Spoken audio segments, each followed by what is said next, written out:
Eto na ang mabibilis na balita. Kumambalang sa sumulong highway sa Antipolo Rizal ang six-wheeler na yan matapos araruhin ang isang utility van at dalawang motorsiklo na nakaparada sa gilid ng kalsada.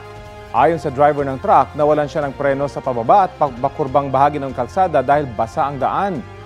Bumangga rin sa isang poste ang truck bago tuluyang sumalpok sa concrete wall ng highway. Nagtamo ng sugat sa braso at tuhod ang driver ng truck habang galos naman sa binti ang tinamo ng driver ng utility van.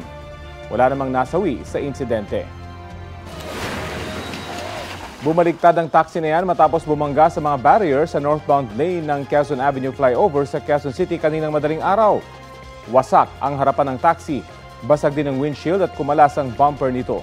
Ayon sa mga traffic enforcer, dinala na sa ospital ang driver ng taxi matapos indahin ang pananakit ng kanyang dibdib.